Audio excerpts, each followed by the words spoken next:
شروع کرتی ہوں اللہ کے نام سے جو نہایت مہربان اور رحم کرنے والا ہے۔ اگر تم یہ سمجھتے ہو کہ صبر کا پھل میٹھا سے مراد ہے کہ تمہاری مشکلات حل ہو جائیں گی، بھیڑ میں ہاتھ چھڑا کر جانے والے لوٹ آئیں گے، آسانیاں ہی آسانیاں مقدر میں لکھ دی جائیں گی، محبت مختص شخص کی نامی نعمت تمہاری جولی میں ڈال دی جائے گی، تو تم غلط سمجھتے ہو۔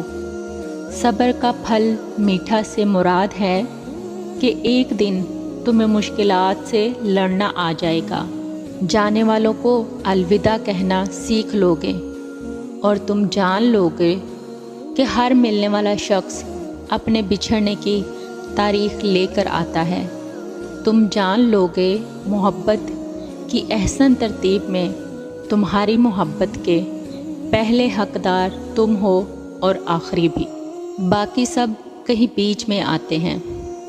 اور زندگی کے گلے لگ کر شکریہ ادا کیسے کرنا ہے کہ حالات کی بھٹی میں تپا کر تمہیں صبر کرنا سکھایا اور شکر کرنا بھی۔ جو ہے، جیسا ہے، جتنا ہے، خوبصورت ہے، الحمدللہ۔ کبھی کبھی اللہ تمہیں وہ نہیں دیتا جو تم مانگتے ہو، بلکہ وہ صبر دیتا ہے تاکہ تم اس چیز کے بغیر جینا سیکھ جاؤ جس کے بغیر تم جینا نہیں چاہتے تھے۔ کیا آپ نے کبھی سوچا ہے کہ صبر کا پھل میٹھا ہوتا ہے کا مطلب صرف تمہاری دعا کی قبولیت نہیں ہوتا، نہ ہی وہ محبت واپس آتی ہے، نہ کوئی چلا گیا لوٹ کر آتا ہے، بلکہ تم بدل جاتے ہو، تم سنبھل جاتے ہو، تم جینا سیکھ لیتے ہو۔ یہ ویڈیو ان لوگوں کے لیے ہے جو ٹوٹ چکے ہیں مگر پھر بھی مسکرا رہے ہیں، جو بچھڑنے والوں کے لیے دعا کرتے ہیں مگر خود پیچھے رہ کر خاموش رہ جاتے ہیں۔ جب تم یا اللہ بس تو ہی کافی ہے کہنا سیکھ لیتے ہو تو تمہارا اندر مضبوط ہو جاتا ہے۔ تمہیں پھر نتیجہ نہیں چاہیے، تمہیں رب پر بھروسہ چاہیے ہوتا ہے۔ صبر کا پھل یہ ہوتا ہے کہ تم رونا سیکھتے ہو مگر چھپ کے، تم دعا مانگنا سیکھتے ہو مگر بغیر شکوے کے، تم چلنا سیکھتے ہو اکیلا مگر یقین کے ساتھ۔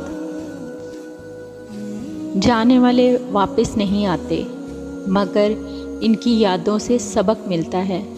تمہیں پتہ چلتا ہے ہر رشتہ تمہارے ساتھ ہمیشہ کے لیے نہیں، ہر احساس، ہر انسان کبھی نہ کبھی رخصت ہوتا ہے، اور تب تمہاری محبت کا رخ بدلتا ہے۔ اب تم خود سے محبت کرنا سیکھتے ہو، رب کی رضا میں سکون پاتے ہو، اور پھر تمہارے اندر کا شور خاموشی میں بدل جاتا ہے۔ تو یاد رکھو، صبر کا پھل میٹھا اس لیے نہیں کہ تمہاری پسند پوری ہو گئی، بلکہ اس لیے کہ تم اللہ کی پسند پر راضی ہو جاؤ گے۔ اور یہی وہ لمحہ ہوتا ہے جب دل بولتا ہے جو ہے، جیسا ہے، جتنا ہے، الحمدللہ۔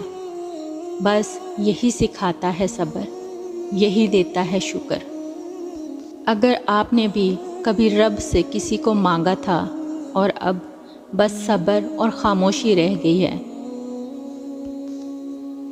تو اس ویڈیو کو دل سے شیئر کریں، کمنٹ کریں، اور یا اللہ مجھے تیرا شکر ادا کرنا سکھا دے ہر حال میں۔